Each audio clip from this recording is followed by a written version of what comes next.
Êxodo, capítulo 39. As vestimentas. Usando tecido azul, roxo e vermelho, eles teceram as vestimentas usadas para ministrar no santuário. Fizeram também as vestimentas sagradas para Arão, conforme o Eterno havia ordenado a Moisés. O colete. Fizeram o colete usando ouro, tecido azul, roxo e vermelho e linho fino trançado. Bateram o ouro para obter folhas, que foram então cortadas em fios de ouro, usados nos desenhos do tecido azul, roxo e vermelho e no linho fino. Fizeram ombreiras presas nas duas pontas. A faixa enfeitada foi feita do mesmo material, tecido azul, roxo e vermelho e linho fino trançado, formando uma só peça com ele, conforme o Eterno havia ordenado a Moisés. Eles montaram as pedras de ônix sobre engastes de ouro e nelas gravaram o nome dos filhos de Israel. Elas foram presas nas ombreiras do colete como pedras memoriais para os israelitas, conforme o Eterno havia ordenado a Moisés. O peitoral. Fizeram um peitoral como o colete de tecido azul, roxo e vermelho e de linho trançado. Dobrado ao meio, o peitoral era quadrado, cada um dos lados medindo 1 palmo. Sobre ele foram aplicadas 4 carreiras de pedras preciosas. Primeira carreira: cornalina, topázio e esmeralda. Segunda carreira: rubi, safira e cristal. Terceira carreira: jacinto, ágata e ametista. Quarta carreira: berilo, ônix e jaspe. As pedras foram montadas sobre engastes de ouro. As 12 pedras correspondem aos nomes dos filhos de Israel, 12 nomes gravados como num selo, uma pedra para cada uma das 12 tribos. Foram feitos cordões de ouro puro para o peitoral, entrelaçados como cordas, 2 conjuntos de engastes de ouro e 2 argolas de ouro, que foram postas nas 2 pontas do peitoral. As 2 pontas das cordas foram presas às 2 argolas na extremidade do peitoral. Também prenderam as cordas aos conjuntos de engastes, ligando-os às ombreiras do colete na parte da frente. Foram feitas também 2 argolas de ouro e presas às 2 extremidades do peitoral na face interna, junto ao colete. Outras 2 argolas de ouro foram feitas e presas na parte da frente do colete, até a parte inferior das 2 ombreiras, perto da costura acima da faixa enfeitada do colete. O peitoral foi preso por um cordão azul que passava por suas argolas e pelas argolas do colete, para que ficasse firme sobre a faixa enfeitada do colete e não se soltasse, conforme o Eterno havia ordenado a Moisés. O manto. Eles fizeram um manto para o colete que era todo azul. A abertura no centro do manto era como um colarinho, e na borda havia uma barra para que não rasgasse. Na borda do manto fizeram romãs de tecido azul, roxo e vermelho e de linho fino trançado. Fizeram também sinos de ouro puro e alternaram sinos e romãs, um sino e uma romã, um sino e uma romã, por toda a borda do manto, que era vestido na hora de ministrar, conforme o Eterno havia ordenado a Moisés. Fizeram também as túnicas de linho fino, obra de bordador, para Arão e seus filhos, o turbante de linho fino, os barretes de linho, os calções de linho fino trançado e os cintos de linho trançado e de tecido azul, roxo e vermelho, enfeitado com bordados, conforme o Eterno havia ordenado a Moisés. Fizeram ainda a placa, a coroa sagrada de ouro puro, e gravaram sobre ela como se grava num selo, Santo ao Eterno. Amarraram nela um cordão azul e a prenderam ao turbante, conforme o Eterno havia ordenado a Moisés.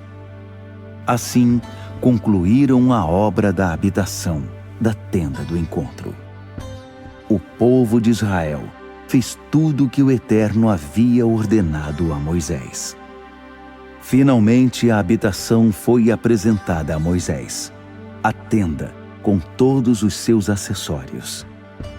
Eis a lista: ganchos para prender, estruturas, travessões, colunas, bases, cobertura de couro de carneiro, cobertura de couro de golfinho, véu da tela, arca da aliança com seus varões e tampa da expiação. Mesa com seus utensílios e o pão da presença. Candelabro de ouro puro com suas lâmpadas e todo o equipamento e todos os seus utensílios e o óleo para iluminação.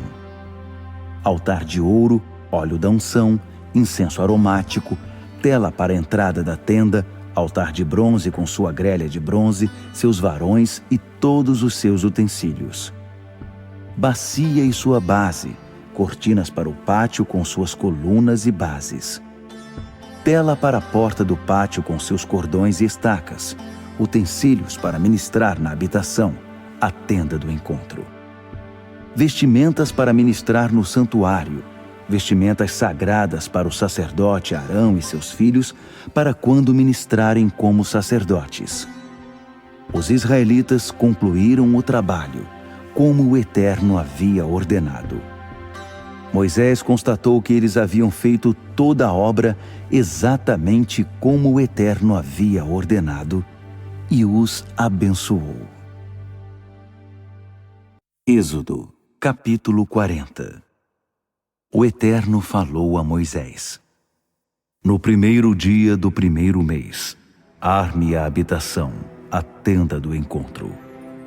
Coloque nela a arca da aliança e isole a arca com a cortina. Arrume a mesa, dispondo da maneira correta o candelabro e as lâmpadas. Coloque o altar do incenso feito de ouro diante da arca da aliança e estenda a cortina na porta da habitação. Coloque o altar das ofertas queimadas à porta da habitação, na tenda do encontro. Coloque a bacia cheia de água entre a tenda do encontro e o altar. Arme o pátio de todos os lados e estenda a cortina na sua entrada. Depois, pegue o óleo da unção para ungir a habitação e tudo o que estiver dentro dela. Consagre-a com todos os seus acessórios, para que se torne santa. Você deve ungir também o altar das ofertas queimadas e seus utensílios, consagrando-o para que se torne completamente santo. Deve ungir ainda a bacia e sua base para consagrá-la.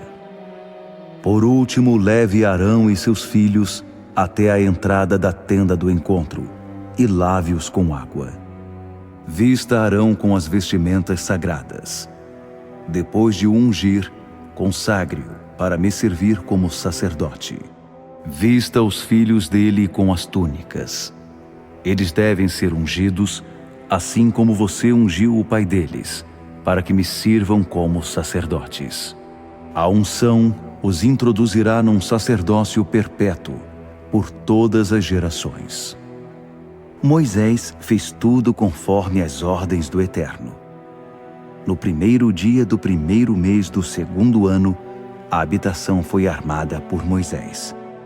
Ele firmou suas bases, ergueu as armações, posicionou os travessões e as colunas, estendeu a tenda sobre a habitação e pôs a cobertura sobre ela, conforme o Eterno havia ordenado. Dentro da arca, ele guardou as tábuas da aliança, introduziu os varões para o transporte da arca e pôs sobre ela a cobertura, a tampa da expiação. Em seguida, levou a arca para a habitação e estendeu a cortina, isolando a arca da aliança, conforme o Eterno havia ordenado. Ele pôs a mesa na tenda do encontro, do lado norte da habitação, do lado externo da cortina, e arrumou o pão diante do Eterno, conforme ele havia ordenado. Pôs o candelabro na tenda do encontro, diante da mesa, no lado sul da habitação, e preparou as lâmpadas diante do Eterno, conforme ele havia ordenado. Moisés pôs o altar de ouro na tenda do encontro, de frente para a cortina, e queimou incenso aromático sobre ele, conforme o Eterno havia ordenado. Ele pôs a tela na entrada da habitação. Depois, levou o altar das ofertas queimadas até a porta da habitação, a tenda do encontro, e apresentou ofertas queimadas e ofertas de cereais, conforme o Eterno havia ordenado. Em seguida, posicionou a bacia entre a tenda do encontro e o altar e a encheu de água para a lavagem ritual. Moisés, Arão e seus filhos lavaram nela as mãos e os pés. Sempre que entravam na tenda do encontro e antes de servir no altar, eles se lavavam, conforme o Eterno havia ordenado a Moisés. Por último, ele ergueu a cerca do pátio em volta da habitação e do altar, pondo a tela à entrada. Com isso, Moisés concluiu sua tarefa. A nuvem cobria a tenda do encontro, e a glória do Eterno enchia a habitação. Moisés não podia entrar na tenda do encontro, pois a nuvem estava sobre ela, e a glória do Eterno enchia a habitação. Sempre que a nuvem se levantava da habitação, o povo de Israel partia. Mas se a nuvem não se erguesse, ninguém levantava acampamento. A nuvem do Eterno ficava sobre a habitação durante o dia, e de noite havia fogo sobre ela. Estava sempre visível a todos os israelitas em suas viagens.